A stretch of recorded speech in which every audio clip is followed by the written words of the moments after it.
Welcome to the Silver Screen Podcast. I'm Jared Boomer. And I'm Katie Gainey West. This is a podcast about movies and pop culture. And today we have our top 10 movies of 2022, our favorites, and we're going to talk about Oscar nominations as well. So both of those things on the show today.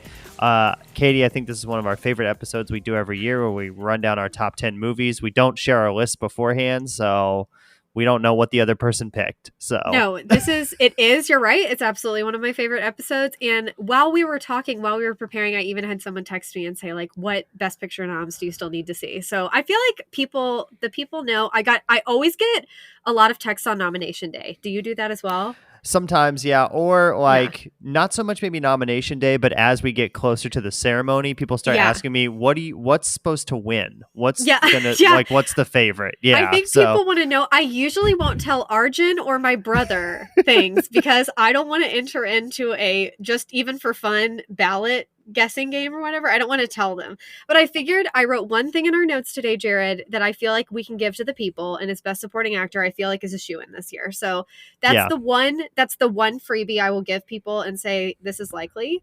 But otherwise, I'm probably not going to give much of an opinion on that.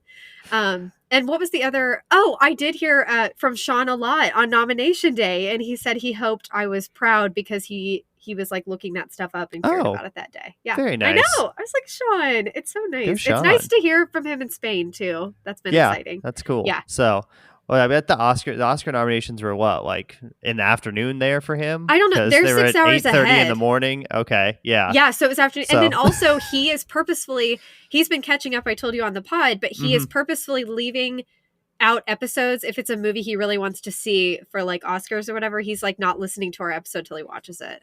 Makes sense. So, Okay. Well, we do have one correction from our Babylon episode. Katie, what do you have on this? Okay. So this isn't much of a correction. I wanted to apologize because Jared and I listen to every episode, both to like for continuity, for editing, for everything. And I really came down hard on the opinion that Babylon is a retelling of Singin' in the Rain. I still don't agree with that, but I read an article this week. I should have cited it, but I didn't. But it was saying, I think it was talking about it being snubbed, like it's not nominated for things. But it was saying just like how that's kind of like a modern day retell. It basically said that. I just wanted to admit fault. I can see similarities in Singin' in the Rain, but I don't think it's an outright retelling of Singin' in the Rain. I think it's more original than that. And I think it borrowed ideas. And you know how sometimes you'll see a clip, like in the movie of Babylon, we see clips from Singin' in the Rain. So then you attach it with, oh, that's exactly what this is. Yes. I'm worried that that's what happened with people. And they were like, oh, well, that's what it is. It's Singin' in the Rain because they saw that and it was in their mind. I could be wrong. I might be thinking too much, but I think I've also been unfair. I still don't want to watch Avatar. I still don't like Avatar, but I think that happened with me with Avatar because I remember when that movie came out, people started talking about Pocahontas. They were like, this movie is Pocahontas. And I thought, oh yeah, there's a talking tree. There's blue people. There's all this. And I fully just bought into that, but I can't really tell you that I remember a lot of specifics about Avatar where I can say point for point, this is Pocahontas. So I just I'm trying to be more fair. I'm trying to be like a little more critical of things and think things through. So those are my thoughts. Understandable. Yeah, and I think those movies do get, like, Babylon does get comparisons to Singing in the Rain, and the first Avatar and the second Avatar obviously get compared because they're sequels, and the first Avatar is, like you said, similar to the storyline of Pocahontas in certain aspects. So, and just the point we are in movies and how many movies have been made, there's still opportunities for original stories, obviously, but some movies are going to pull things from other movies sometimes as well. So, okay, on to our recommendations. I don't really have anything this week. I've just been watching movies for this top 10, so some of my recommendations will probably come in my top 10 movies of the year. But other than that, I don't really have much. Yeah, you're kicking my rear. Jared and I talked before we started recording, and I have this list of like 15 movies that I was like, I want to watch these before the Oscars in 6 weeks. Which I could do, but I'm also in a play. I also have a full-time job, so we'll see, but challenge accepted. Again, it's like the book race at the end of the year all over. But I did read read one book this week. I actually, to be transparent, I have about 30 pages left, but I am loving this book. It was actually hard for me to not read it before recording the episode tonight. It's called What Lies in the Woods by Kate Alice Marshall. And it was a book of the month pick. I want to say it was a January pick. Like, it was one of my first books for the year this year. This Kate woman is a thriller writer, but she usually writes YA. This is her first adult thriller. And it is I think, a great adult debut thriller, and it's super spooky. I have one con. I'll write my review in Goodreads about it, but I think it's excellent. And I think actually by the end of this month, if I finish my Michelle Obama book, I'll have read 10 books this month.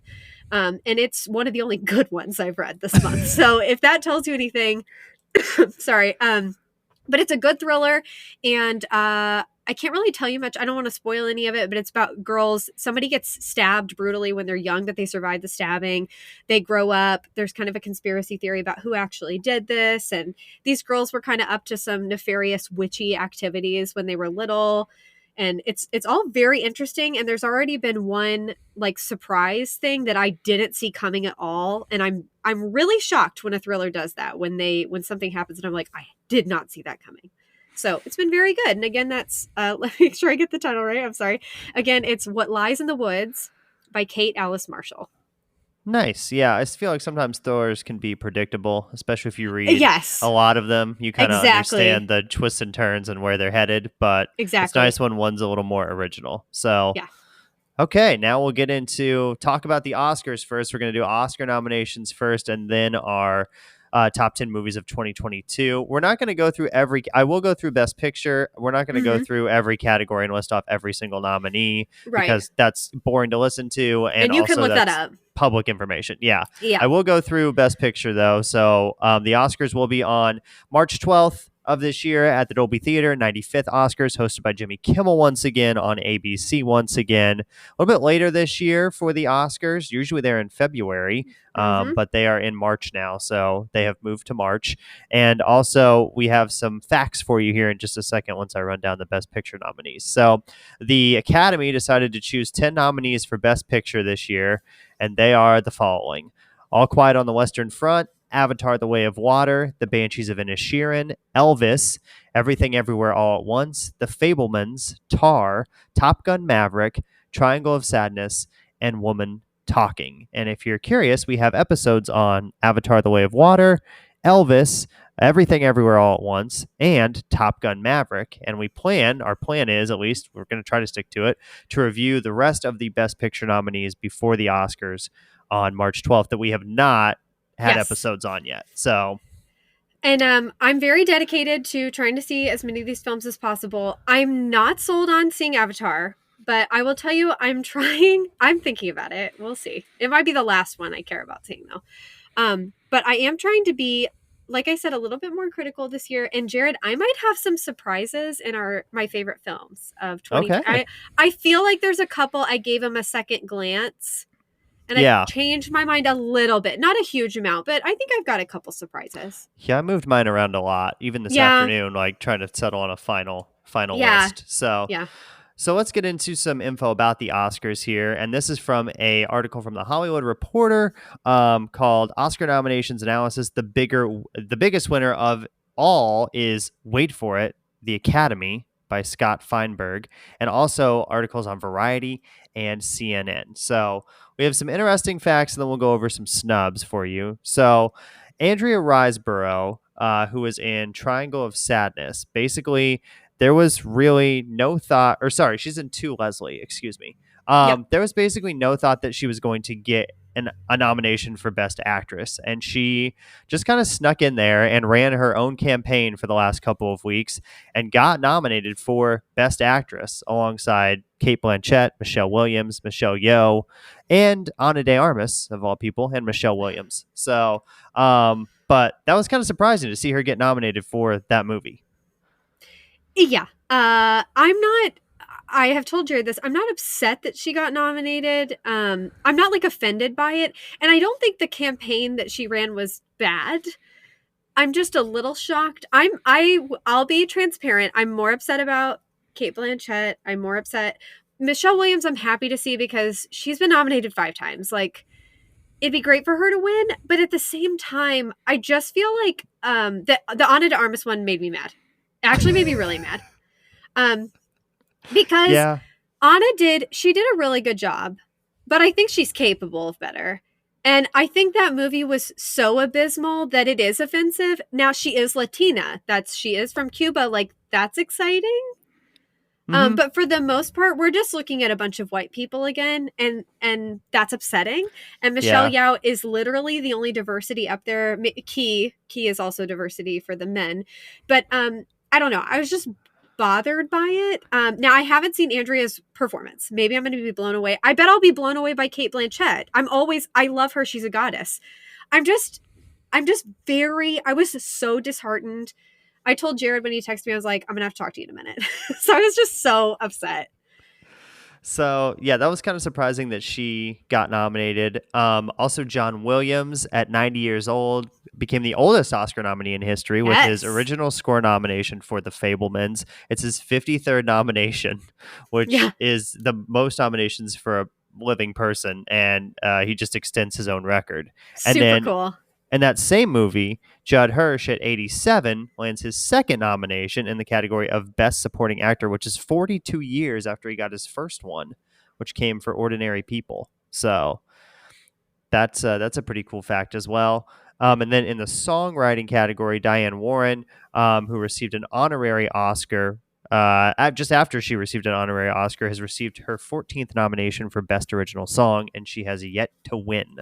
I know that would be kind of exciting for her. Yeah, and I feel like that's kind of if you're Diane Warren, you're like, I've written 14 bangers, and none of them have won an Academy Award. That's why I kind of do you know what? I said I wouldn't do this. I could see a tie happening for Best Actress this year. Really? I think it's going to Kate Blanchett personally, but no, you don't. She's the favorite. Yeah. I want it to be a tie between Michelle Yao and Michelle Williams. The Michelles? I do. I want that because Michelle... Now, okay, I seem to be much more about fairness, which these people are not going to care about that. Now, part of me... Okay, Kate Blanchett, she would win 3. That'd be amazing. Very few people have won 3. Also, I think it's fun that she has portrayed Katharine Hepburn, who also had won that many in her life. She played Katharine Hepburn in The Aviator, right? It was The Aviator. I believe so, yeah. So that'd be cool. Like, that would be like an art imitating life kind of thing. But I'm kind of tired of seeing the same people. But Michelle Williams, since she's never won, I'd be really genuinely excited for her. But Michelle Yao, I think this is my biggest thing, is that people that are Asian, Black, or really anything not white, the chances for you to get, even in a movie where you're going to be seen and then also nominated, are so few and far between that how many times are we going to see Michelle Yao up there nominated? How many times are we going to see Key nominated? We're just not. I mean, so I don't know. Like Michelle, we're going to see her again. Kate, we're going to see her again. These people are going to be nominated time and time again. So I would kind of rather they give it to someone who obviously had a great performance and is unlikely to ever get it again. I don't know. Yeah, that's a good point. So, also Everything Everywhere All at Once, it has the most nominations at 11. Only 30 films have ever received more nominations than Everything Everywhere All at Once. It's nominated in a lot of categories. Also, every lead actor and actress in Everything Everywhere All at Once and The Banshees of Inisherin are nominated for Best Acting awards. So anybody that you would consider the main people in those movies got nominated, which is a pretty impressive feat for both of those films. Also, in the Best Actor category, all of these nominees are first-time nominees. They have never been nominated before. That's one of the coolest stories of the whole thing, I think. Also, Jared, I'm thrilled for Everything Everywhere All at Once, all those people, but I was very surprised / not really supportive of the daughter being nominated. Yeah, that was interesting. Stephanie Sue? Yes, Stephanie Hsu, I think is how you say it. Yeah. So she did. Yeah, that was interesting to see her get nominated. Other nominees in that category are Jamie Lee Curtis, Carrie Condon. First time. Yeah. Hong Chow, and Angela Bassett. So Love. solid cat. In fact, that category That's is a hard kind of a one. toss up. That's a Yeah, toss up. yeah. You know what? Best actress, I could see you being right about Kate. I would love, and we rarely get ties. Like a tie would be kind of cool. I don't know if it'd be cool for them, but if both Michelle's won, I think that'd be really neat. That would be cool. So yeah, best supporting actress seems to be is probably the most competitive here. Best actor, Brendan Fraser, I think is going to get that one probably. I hope so. I really hope so. I think he's the favorite at this point, but that's a pretty solid category too. There, and it's so, not like Austin. I know you and I weren't the biggest fans of the movie. I liked it more than you, but like I think he did. I thought he did a fantastic job. Like I thought that performance was stellar. But I saw The Whale this week, and wow.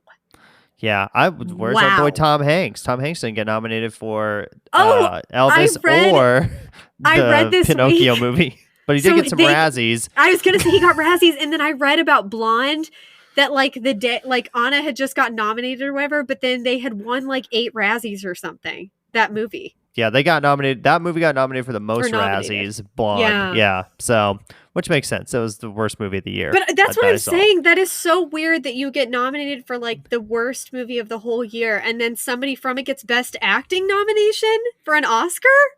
Yeah, that is interesting. I don't know how I feel about that. That's bizarre to me. Whatever. One more fact: Rihanna and Lady Gaga are both nominated in the original song category. Rihanna for her song for Black Panther, Lady Gaga for her song for Top Gun Maverick. So got some pop artists in there, which is cool to see. Of course, Rihanna's going to be performing at the Super Bowl coming up in a couple weeks, so that will be fun to watch. And now we'll move on to our snubs, which there are a few. The biggest one, I think, the one that you and I were talking about the day the nominations came out, is Danielle Deadwyler for Till. She is not nominated for Best Actress. I think this is a huge snub. That's probably one of the best performances I saw throughout the entire year in terms of an actress. And I think she is definitely one of the 5 best. I thought she should have been in there for sure. So I barely have words. This was by far the one that made me the angriest. I know the Academy doesn't do these things to like ruin my life, but I just think, what are you looking for? How could that woman have done a better job? And what other performances? The fact that they thought Anna's portrayal as Marilyn Monroe in the worst movie I saw this year was better than the portrayal of Mamie Till Mobley. Are you joking? Are you joking? I'm furious. Honestly, I'd give him the finger. I really would. The Academy. Yeah. I do think it's funny when we sign off and say we'd like to thank the Academy. Some days I want to be like, don't call me, Academy. I'm talk furious. To the Academy. Don't talk to us. Also, the diversity is still kind of an issue. It's a little better this year. We do have some Asian actors and actresses nominated. We have some Black actors and actresses nominated. We have some Irish actors and actresses nominated. So stepping outside of America a little bit, which is always a good thing, but still a lot of white people, especially it's a lot of white people. Best actor, Best actress, pretty much. Best supporting actor actually has the supporting categories have some more diversity in them than the lead categories do. And then all the directors are men once again this year for Best Director. So that one's super upsetting. I looked up what people were upset about, and let me just tell you the women that weren't nominated. Sarah Polley was not nominated for Women Talking, which is nominated for Best Picture and some acting, right? Mm-hmm. Yes, and I believe a screenplay, Best Adapted Screenplay as well, which she wrote. Yeah. Charlotte Wells for Aftersun was not nominated. Gina Prince Bythewood for The Woman King, and Chinonye Chukwu, who we talked about for Till. All those women, their films are either nominated, recognized, or they were, or for Till, completely snubbed. But a lot of them were recognized for acting or something to do with it, and the women were not nominated for directing. That's crazy. Yeah, that is wild that not one single woman got nominated for Best Director. So also James Cameron didn't get nominated, but that's fine. I mean, I don't care. we can move on from that. Really some other snubs. Nobody from Babylon got nominated. So Brad Pitt, Margot Robbie, Diego Luna, none of them are Diego Calva. Sorry, Diego Calva. No problem. None of them are in there. Viola Davis, no nomination for The Woman King. People were furious on the internet. People were furious about Viola not getting nominated. Yeah, I was shocked to see Viola Davis not get a nomination. I'm shocked too, but I haven't yet seen that movie. That's one of the ones I really do want to see before the Oscars, but I heard it was great. And Viola, she's another goddess. I'm just like, are you joking? I was furious that Emma Thompson didn't get a nod for Good Luck Mhm. to You, Leo Grand. Yeah. That was kind of surprising as well, because that was, Yeah. I thought, a great performance from her. I did too. And then Paul Dano did not get a nomination for The Fablemans. Will Smith didn't get nominated for Emancipation, but that kind of makes sense there. That makes sense. They Yeah, weren't Will gonna can't do even that. go to the ceremony. So Yeah, sorry, I mean, Will. yeah. Also, Taylor Swift did not get nominated for her song and Where the Crawdads Sing.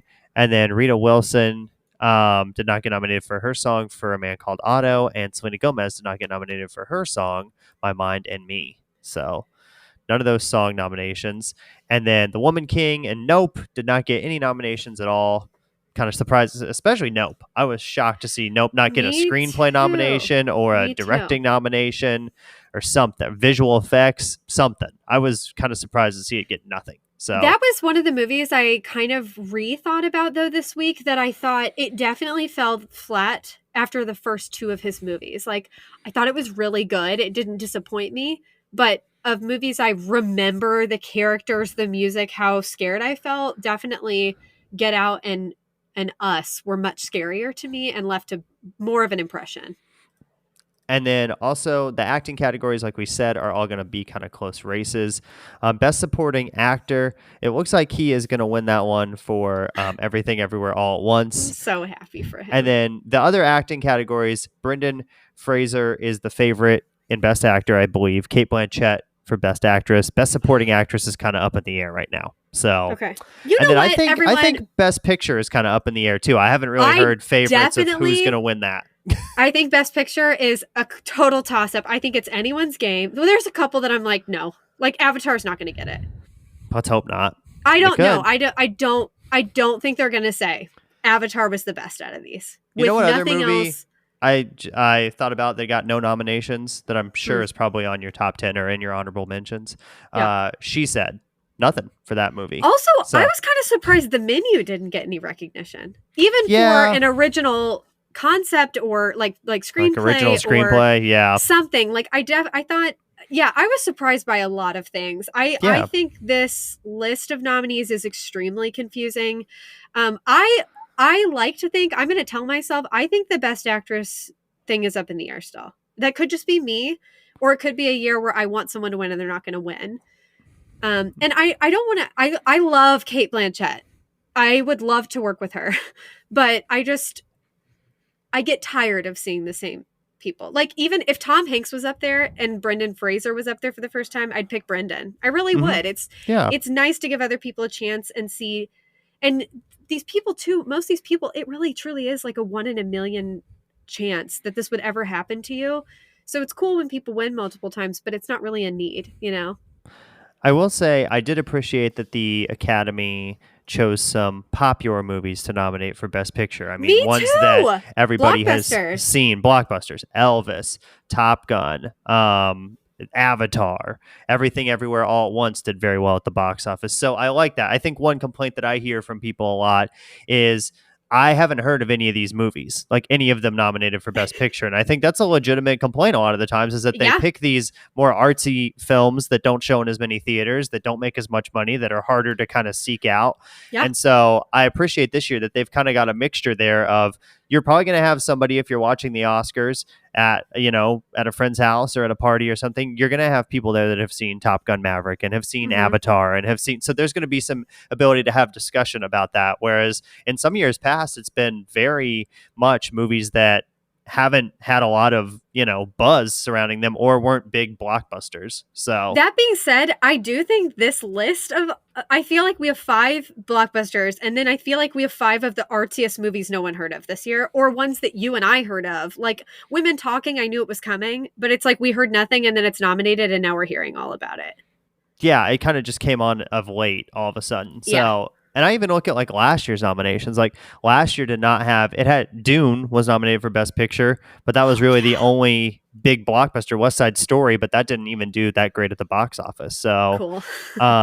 and then the year before that was a bunch of random movies: Nomadland, The Father, Judas and the Black Messiah, Mank, Promising Young Woman sound. I mean, those were not. That was also COVID, so I get that. But Yeah. you look at the past couple of years, and there haven't been a ton that have been like big, huge blockbusters. I would say Black Panther back in 2018 was probably the last, like, and Bohemian Rhapsody that year were probably the last real big blockbusters that were in. So I think it's interesting that they did nominate some more blockbusters this year. So okay, well, we will wrap up our Oscar talk here, and we'll take a quick break, and we'll come back and share with you our top 10 movies of 2022. Welcome back on the Silver Screen Podcast. About to reveal to you our top 10 favorite movies of 2022. Katie had a breakdown there during the break where she rearranged some things. So I think we're ready to go now. So here's our caveat, everyone. This is Yes. only movies that came that were 2022 movies. So I saw Drive My Car in 2022, but it came out in 2021, so I can't count it.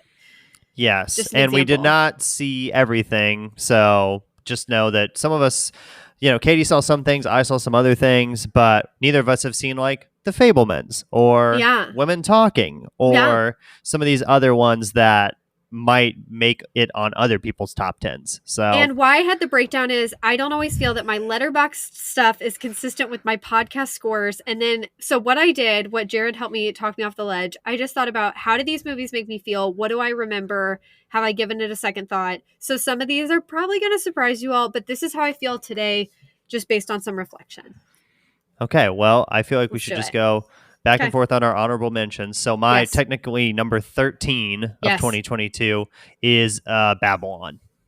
So that's where I put it. Did not make my top 10. Whoa! I know that's probably surprising to you. So Okay. Wow. I considered moving Babylon, but I liked it. okay. What's your 13 or in Now honorable mentions? You're already making me second guess myself. Okay, I'm leaving it. I'm not moving anything. I'm not. Okay. Okay, my 13 is Black Panther Wakanda Forever. Nice choice. I wanted to give it credit. I love how they dealt with grief. Can't get over it. The music, the costumes. I really haven't stopped thinking about it. And it was pure entertainment. My number 12 is Barbarian, directed by Zach Krieger, starring Bill Skarsgård, Justin Long. This is a horror Yes. thriller movie about a woman that stays in an Airbnb and then realizes something is not quite right. So I thought it was very. Normally, I don't like those type of movies, but I thought it was very scary. It was very creepy. And it was very well done, very suspenseful. Pretty low budget movie too. Takes place all in one house, so that's always interesting. I just thought it was a really good horror thriller movie, so I wanted to give it an honorable mention. So I heard it was excellent. it is good. Yeah. Funny you mentioned that because my number 12 honorable mention or number 2 honorable mention is The Northman, which has Skarsgård in it as well, Alexander Skarsgård. This was one of my favorite movies up until the end here.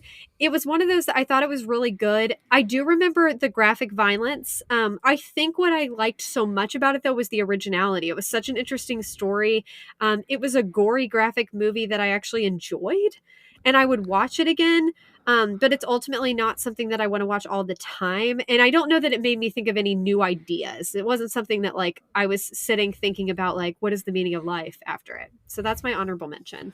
Okay. My number 11, this was tough to leave off my top 10, but it's The Woman King. It's coming in at number 11. So, starring Viola Davis, about a group of all-female warriors that's protecting this African kingdom of Dahomey, set in the 1800s. It's got great costumes. It's got great fight sequences. The story is really interesting.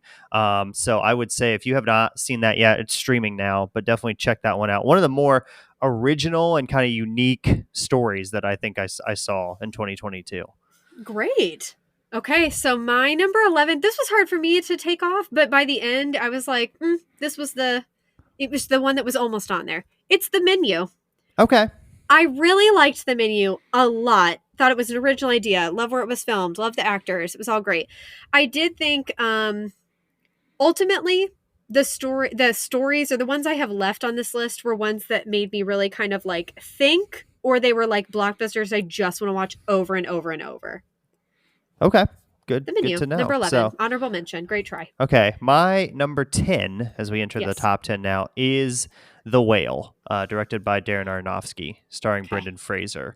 I thought this is about an English teacher who is unfortunately morbidly obese and how he deals with that and his relationship with his daughter, played by Sadie Sink. It takes place all in one room pretty much for this entire Hmm. movie. It's incredibly well acted. It's got a really interesting story. It's based on a play. But I thought Brendan Fraser was incredible in this. I didn't think I was going to like this movie as much as I did, but it made my top 10. So, Awesome. My number 10 is The Banshees of Inisherin. We are going to review this soon. The only reason it's 10 is it's dark enough that I probably won't watch it all the time. But as far as like, and it's also one of the simplest ideas I've ever heard for a film, but it was so engaging. The acting performances were amazing. The time period was interesting, and I really liked where it was set too, in Ireland. So, anyway, I thought that was great. It's a stellar movie. It's just not one I want to watch all the time, but it was definitely one that made me think a lot because, especially in this time of my life, so many friendships are changing that it really makes you reevaluate things like that. yeah, that one is not in my top 10. I don't know. Yeah. I don't know why. I don't know if it's because the story was too simple or what, but I just didn't feel like I connected with it as Mm, much. But I will say this, the friendship aspect is definitely interesting. Basically, if you don't know, Brendan Gleeson and Colin Farrell were friends, and then Brendan Gleeson is like, I don't want to be your friend anymore to Colin Farrell. And that's yeah. kind of the point, like the rest of the movie kind of follows that and how that affects both guys. So Yes. it's definitely like you said, very, very pretty to look at though. Very good performances. So Martin McDonough, of course, good script. So okay, my number 9 is Everything Everywhere All at Once. I bumped this down a little bit. I don't think I enjoyed it as much as some other people did. I think it's still a very good movie. I think it maybe was a tad overhyped when it came out, Hmm. in terms of people just saying it was the best movie they had ever seen in their entire life and nothing will ever beat it. I don't know if it was quite that good. It was very original in terms of the storytelling, the Yes. time jumping, all of that was one of the more original things. But I think for me, I'm looking back on it. I haven't watched it again, and I think I don't know if I will. But it was still good. So it's number 9. Jared, that's my number 9. Okay. I bumped it up. I hope everyone's happy though. I did bump this up because the more I thought about it, the more I was like, well, was it original? Absolutely. Was the acting good? Fantastic. It was so entertaining. It was such a new idea. I loved seeing an Asian family and hearing their story. I still hate the potty humor. I still don't think it's funny. Fantasy is still not something I'm interested in, but I think overall this movie was so much better than I anticipated, but it's not one I want to watch all the time. But I will tell people out there who are obsessed with it. It was one that I'm so interested in revisiting that I think I am going to try and watch it again before the Oscars. And I won't be furious if it wins. I don't really want it to win Yeah. Best Picture, but I'm not going to be furious if it does. My number 8 is All Quiet on the Western Front, directed by Edward Berger. This is on Netflix, obviously a remake of the movie from the 30s, I believe. I have not seen the original. I also have not read the book, but this is a movie about World War One and about men that are on basically the Western Front, the front lines, and just Hmm. how I think this movie, unlike other war movies, does a great job of showing you the mental aspect of war and how much that Hmm. can take an effect on you and how PTSD obviously is a real thing that people deal with when they come home from war and those types of situations. I mean, it's very emotional story. It's got some really good performances in it. The cinematography is outstanding. The action sequences are really good as well. It's a sad story, but I think it's very well acted and very well told. And my only complaint for this one is I wish I could have seen it in a theater. I think Netflix putting this on Ah, Netflix, it's got some real big sequences that I think would be cool to see in a theater. And so watching it on my home TV, it was still impactful, but I think it maybe would have had even more of an impact if I had been able to see it in a theater. It also is in German, I will mention, so you will yeah. have to watch it with subtitles, because that's its original language. So I have read the book. okay. I read it in high school. I was made to read it. I don't always do well when I'm made to read something rather than choosing. So I don't remember loving the book. But I also don't know that I love a bunch of a war story about men.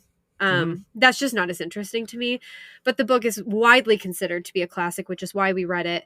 So I'm proud I've read it, but I'm excited to see the movie. I'm interested to see how they do that. So I'll definitely be watching that soon. My number 8 is Good Luck to You, Leo Grand. This was one of my favorite movies of the year. It's only number 8 really because of maybe watchability or I saw things since then, but this is the only movie on this list I watched twice this year. Okay. I thought the performances were amazing. I was borderline offended that both the main actors did not get nominated. I love the story. I think, again, it has real conversations about sexuality, aging, body image, and especially perspectives of how a woman feels when that's happening. And again, I love that it talks about sex workers in a healthy way, but it talks about sex workers that are men. Again, it's just breaking all kinds of barriers. It's things we don't talk about, a lot of things that are taboo. And I thought this movie was just astounding. So, number 8, Good Luck to You, Leo Grand. That almost made my honorable mentions. It was Oh, real close. So okay. also I think that movie just kind of came out of nowhere. Like we didn't know Yeah. really Oh, much yeah. about it, and then it was on Hulu, and we Yeah. watched it, and both enjoyed it. So Yeah. if you have not checked that out, be sure to do that. So And we did review it if you're we interested. did, yes. My number 7 is Till, about the life of Emmett Till. Obviously, a teenager who was brutally murdered. It is not an easy film to watch, but I think it is incredibly respectful to what actually happened and incredibly well acted. It kept me interested and engaged the entire time. I think it is better than your standard biopic in a lot of ways in terms of elevating the material. And I just thought it was very well done. It's got, like I said, great performances. A story that I think people know about, but maybe you don't know all the details about, and this kind of explains that a little bit better. But I had to put it in my top 10, so it's number 7. Jared, that's also my number 7. I love when we do this. So we've had 2 so far that are scored exactly the same. Till to me is one of the most important films I saw this year. Um, there's obviously so much black violence, so many things that we've heard about over the years, but I think Till is a well known story. I think they made this as digestible as can be. But I think it's an important movie. I think it's a must see. The performances were amazing. And I just think that everything Emancipation was lacking, I think Till made up for. So it was one of the best movies I saw. It was one of the most thought provoking movies I saw the whole year. It's not one I could watch over and over, but it's one I would definitely watch over or show future kids and things like that because I think it's an important film. I think it's probably the one in my top 10 that impacted me the most emotionally, Oh, of the movies in my top 10. So actually, yeah, that might be it's top 3 for me of those. okay. Yeah, yeah. My number 6 is The Batman, directed by Matt Reeves, starring Robert Pattinson. This one came out back in March. I enjoy the Christopher Nolan Batman movies more than I think I did this Robert Pattinson iteration, but I liked how this Batman kind of turned into more of a detective story, kind of a noir type movie. I thought that Robert Pattinson was very good as the Batman. I thought Paul Dano was good in his role as well as the Riddler.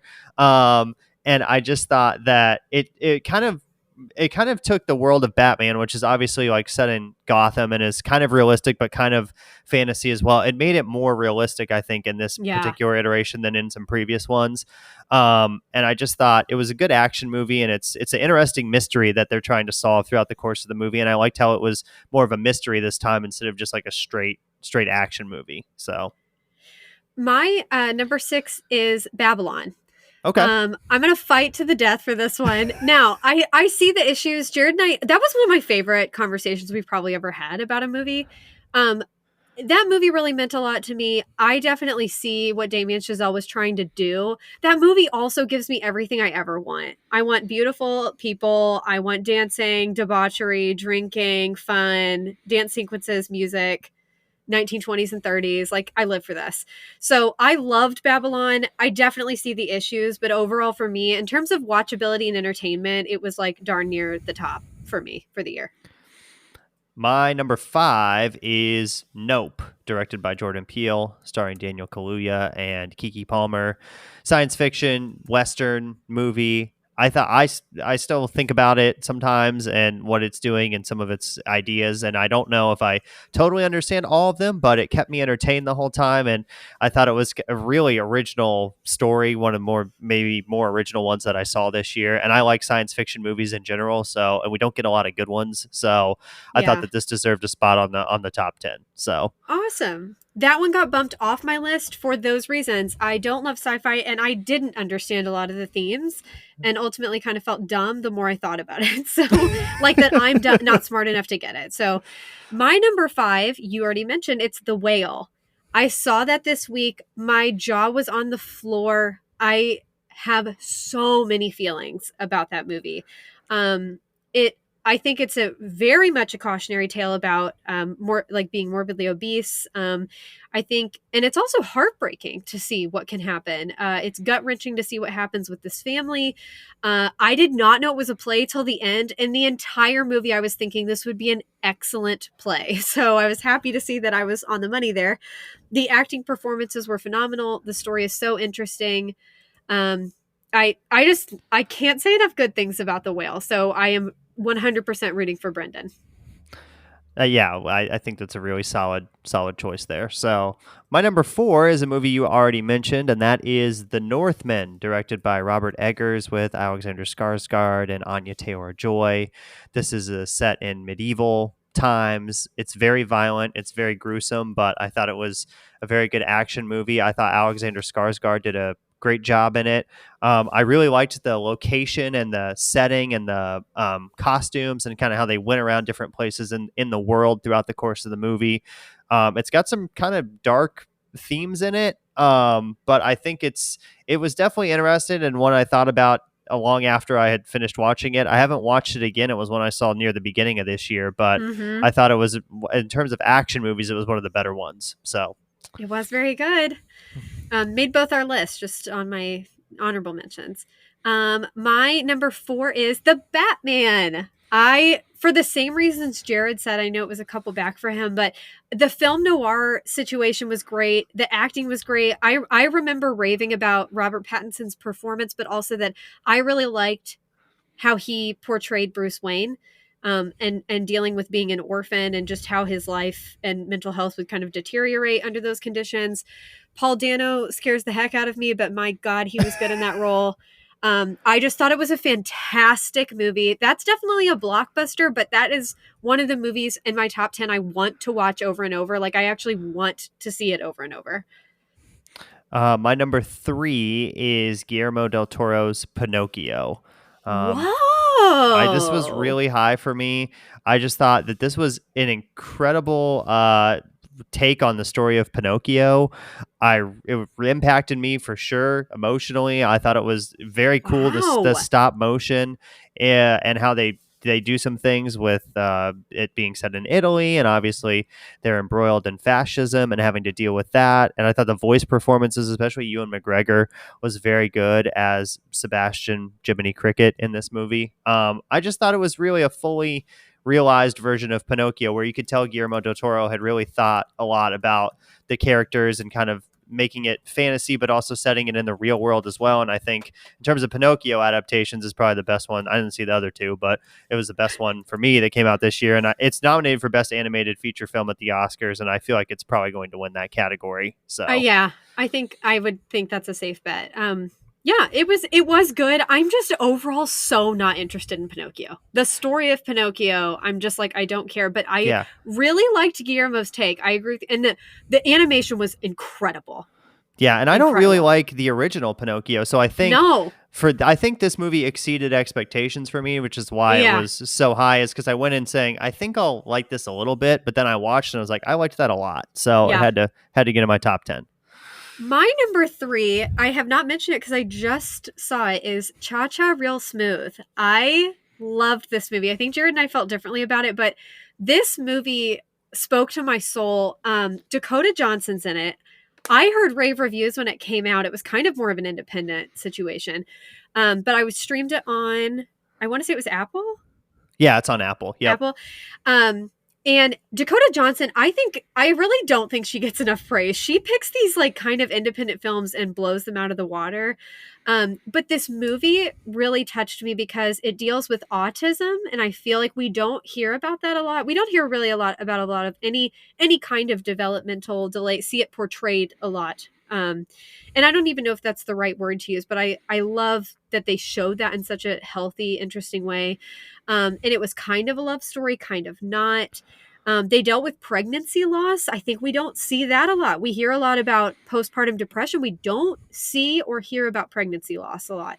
I think they dealt with those beautifully, and there was a lot of levity and sweetness in this film. So I could go on about that for 10 more minutes. But if anybody has Apple or they want to pay to see it, Cha Cha Real Smooth was excellent. It's my number 3 pick. Yeah, it was somewhere in like probably the teens for me, but a Mm-hmm. solid movie. And I think if you liked that one, you'll probably enjoy After Sun too, Katie, Okay. because that's about a father and his daughter. So not super similar to Cha Cha Real Smooth, other than like, it's a single kind of person trying to raise their Yeah. child. But it is, I think some of the themes in that are kind of similar to Cha Cha Real Smooth. So I think Cool. you will enjoy that as well. My number 2 is one you already mentioned, and that is The Menu with Anya Taylor-Joy, Ray Fiennes. I really enjoyed this movie. I think this is from one of the people that works on Succession in terms of the director. I really like Succession. I think I liked that this movie was kind of an original thriller. I liked that it was. I love stuff about food too, so the fact that it was set in a restaurant I thought was really cool. I was just engaged the whole time this movie. I mean, this movie felt like 30 minutes to me. I was never bored. I thought the story was very original and interesting, and I want to watch it again. It's on HBO Max now. I haven't watched it again yet, but I just think in terms of like I like thrillers, and this one was a Mm-hmm. really good one. So I put it, and it's got Anya Taylor-Joy in it, who is one of my favorite actresses. So it's a number 2. Awesome. Um, my number 2 is She Said. I couldn't get enough of this movie. I love movies about journalism. Ultimately, this one was bumped up because I thought the acting was incredible, but I think the story is so important, and it was one of those that I cried so much during. It was kind of like A Man Called Otto. I just kept crying. Like things would happen. I think this one probably struck me because of being a woman, having some experiences similar to this, knowing people who have experienced things like this, being interested in being in the film industry and also being an actress, even if I'm not in the film industry. I just related so much to this. I almost became a journalist. I mean, this movie just like touched me in so many different ways. And to know that it's real, like to know that those things, we heard real recorded conversations. We know Harvey Weinstein was a predator and a piece of human garbage. Um, and it's amazing to see what journalism can do when it's done right and it's done well. So She Said, loved it. And Carrie Mulligan, I mean, one of my girl crushes of all time. So I love her. I'm just disappointed that that movie didn't do better at the box office, and also Me didn't do too. better like awards wise. Me Was really too. hoping either one of those two things would happen, because I think it, like you said, it's an important movie, and I think it's a story that needs to be told. And it has been told obviously in book form and in newspaper form, but to see it in a movie is a little more digestible in some ways. So I just wish it had made more at the box office, and that it would have gotten Yeah. some nominations too for Oscars, because I think it deserved that. So And the book, if you all are interested in the book, I mean, it's a difficult read as far as like that information is hard to take in, but it was also excellent. And Jared, I think we have the same number I one think film we of the do year. too. My number 1 is Top Gun Maverick. Is that Mine yours? too. And Okay, it yeah. was there the whole year, it Yep. never moved. Yeah, I think the things I loved about this movie is I saw this multiple times in the theaters. I think it's a great action movie. The fact that they're using real planes to do real stunts just adds that level of excitement and tension to it. It's paced perfectly. You're not bored at all during the movie. It's got a great emotional pull too, which I think a lot of action movies don't, and this one does. And I think that is probably what set it above some other things that I saw this year. And I don't love Miles Teller, and I really don't like Tom Cruise as a person, but I think that says something that like I didn't let that affect anything about the movie itself. It was such an interesting, I remember we have an episode if anyone's interested on it. But Jared and I both loved this film. The action sequences were excellent. It's a bunch of hot people, both men and women. So you're just staring at pretty people the whole time. It's a total blockbuster entertainment movie. You can tell they care about our military, like talking about veterans and things too, and our active military, which is cool. And I think also it was one of the best sequels I've ever seen, because normally they suck and I hate them. And I was so impressed with how they did this. And they also incorporated the original, just enough information that you understood what was going on, but you didn't at all not follow this film or enjoy this film because you hadn't seen the first. Yeah, I think that's a good point. If you hadn't seen the first one, you can watch this one. If you have seen the first one, you'll get a few little more Easter eggs and, some things they keep the same, but they didn't rely too much on the first one, and they didn't make it cheesy. And it wasn't obvious. It obviously just wasn't a cash grab. They really put some time and effort into it. And props to Paramount too for this movie was done in, I think, late 2019. So they could have very easily put it on streaming, but I'm glad that it got to be seen in a movie theater. Yes. Like I've said before, I think that's the place you got to see this movie, is a movie theater, because it just would not have felt the same watching on my TV. And I think it says a lot that this movie is nominated for Best Picture. And that we're not just talking out of our rears. And I think it says a lot that this was, for both of us, as far as story and entertainment and everything, it's our number one pick. I think it's the most awe-inspiring? Probably not. But it's one that I would watch over and over again. It was darn near perfect. I absolutely loved it. It's also nominated for Best Adapted Screenplay, which I think says something as well, because the script is good, and I think that elevates it. Obviously, if you have cool action sequences, that's going to be exciting to watch. But I think because the script is so good, and because the story just makes a lot of sense too. They're just doing this mission, and they show you parts of this mission, and they show it to you over and over. That by the time they do it in the final sequence, you're able to follow along exactly with them, what they're doing, where they are, what part they're working on at what time, without them like feeding it to you basically in that final sequence. So I just thought that was very fun to watch. And the first time I saw this was in a packed theater. Nobody made like a sound. And then at the end, everybody was crying and we were clapping. So, and I think just what was I going to say? I don't know. Sorry. Okay. I was trying to think. There were two things. I didn't hear a single person say they didn't like this movie. And I almost everybody I know saw this movie, like that I talk to regularly. And almost all of those people also dislike Tom Cruise, but everybody agrees he's off his rocker. That's what it is. It's not like we want bad things to happen to him. But I thought that was interesting, but I didn't hear one bad thing about this film. No, I think everybody, like you said, everybody I know that watched this enjoyed it. Young, old, if they go see 50 movies a year, if they go see 3 movies a year, they liked Top Gun Maverick. So, great okay, movie. there you go. Great list. Good job, us. That's our top 10s of 2022. And you can follow the show on social media at Podcast Silver, Twitter and Instagram. Search the Silver Screen Podcast on Facebook and find us there, and find our Letterboxd profiles as well in the description of the show notes. And then on our next episode, we'll be reviewing a Best Picture nominee. That is The Banshees of Inisherin, which we will say is on HBO Max too, if you would like to watch it before you listen to the episode. So we have differing thoughts on this movie, so I think it will be an interesting conversation. Excellent. I can't wait. Until next time, we'd like to thank the Academy.